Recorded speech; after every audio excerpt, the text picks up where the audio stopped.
Hello food lovers, welcome back to Shivani kitchen. ఇవాల్టి recipe ఎంతో శుతిమెత్తనైన butter naans. Tandoori లేకుండానే ఇంట్లోనే తవా పైన ది బెస్ట్ బటర్ నాన్ ఎలా చేయాలో చూసేద్దాం పదండి. దీనికోసం ఒక మిక్సింగ్ బౌల్లో 1 కప్ మైదా పిండి తీసుకున్నాను. ఇది అప్రాక్సిమేట్లీ 250 గ్రామ్స్ మైదా పిండి. ఇందులో ఇప్పుడు 1 కప్కి 1/2 కప్ పెరుగు యాడ్ చేసుకోవాలి. టేస్ట్కి తగినంత సాల్ట్, అందులోకి కాస్త టేస్ట్ కోసం 1 స్పూన్ షుగర్, అలానే 1 స్పూన్ బేకింగ్ సోడా వేసి ఈ మిశ్రమాన్నంతా బాగా పెరుగు ఉప్పు కలిసేంత వరకు మిక్స్ చేసుకొని కొద్దిగా వాటర్ వేస్తూ పిండిని మెత్తగా తడుపుకోవాలి. చపాతీ పిండిలా అవసరం లేదు, కాస్త లూజ్గానే ఉండాలి. ఈ పిండిని ఎంత మర్దన చేసుకుంటే నాన్స్ అంత సాఫ్ట్గా వస్తాయి.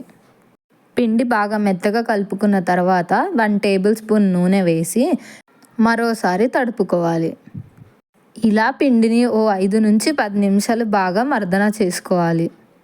మరోవైపు ఓ ప్లేట్లో కాస్త పొడిపిండి జల్లించుకొని పిండిని చిన్న ఉండల్లా చేసి ఒత్తుకొని అన్ని ప్లేట్లో ఉంచి పైనుండి కాస్త నూనె వేసి అప్లై చేసి ఓ అరగంట పాటు తడిగుడ్డ వేసి అలా వదిలేస్తే అంతే. సోడా వేసినందుకు బాగా ఉబ్బుతాయి. అరగంట తర్వాత పిండి ముద్దల్ని ఒక్కోటిగా తీసుకొని ఇలా పొడిపిండి జల్లించుకొని చేత్తో వీడియోలో చూపిస్తున్న విధంగా ప్రెస్ చేస్తూ ఆ తర్వాత 2 చేతులతో తిప్పుతూ నాన్ షేప్ ఒత్తుకోవాలి. ఒకవేళ మీకు ఇలా చేతులతో ఇబ్బందిగా ఉంటే చపాతీ కర్రతోనే నాన్ షేప్ని ఒత్తుకోండి. ఇలా 2 వైపులా టర్న్ చేస్తూ ఓ వైపు అలా కాస్త చేత్తో లాగి నాన్ షేప్ తీసుకొని 1 సైడ్ మొత్తం వాటర్ అప్లై చేసుకోవాలి. ఈలోపు స్టవ్ వెలిగించేసి బాగా హీట్ చేసి పెట్టుకోవాలి తవాని. నేను ఇప్పుడు మీకు నాన్ స్టిక్ తవా పైన చూపిస్తున్నాను ఫస్ట్ నాన్. ఇలా నాన్ని మాత్రం ఓ వైపు లో ఫ్లేమ్లో ఉంచే బాగా కాలనివ్వాలి. ఇలా ఓ వైపు కాలిన తర్వాత తవాని తిరగేసి మరోవైపు నాన్ని మీడియం ఫ్లేమ్లో ఉంచి కాల్చాలి. ఇక్కడ యూస్ చేసింది నాన్ స్టిక్ తవా కాబట్టి నాన్ అలానే స్టిక్ అయి ఉండిపోదు.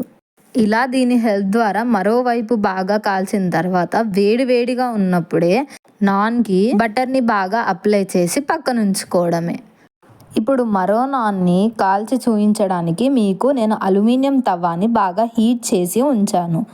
ఇలా 2 వైపులా టర్న్ చేస్తూ నాన్ షేప్ని ఒత్తుకున్న తర్వాత 1 సైడ్ అంతా బాగా వాటర్ అప్లై చేసి వేడి చేసి పెట్టుకున్న అల్యూమినియం తవా పైన లో ఫ్లేమ్లోనే 1 సైడ్ బాగా కాలిన తర్వాత మీడియం ఫ్లేమ్కి మంటని టర్న్ చేసి ఇలా మరోవైపు కాలిస్తే అంతే.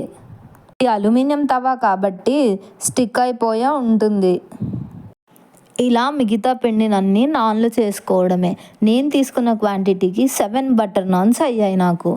వెజ్లో అయితే ఆలూ మటర్ పన్నీర్, పన్నీర్ బటర్ మసాలా, నాన్ వెజ్లో అయితే chicken butter masala, chilli chicken, green chicken అన్నిటితో కాంబినేషన్ చాలా అద్భుతంగా ఉంటుంది.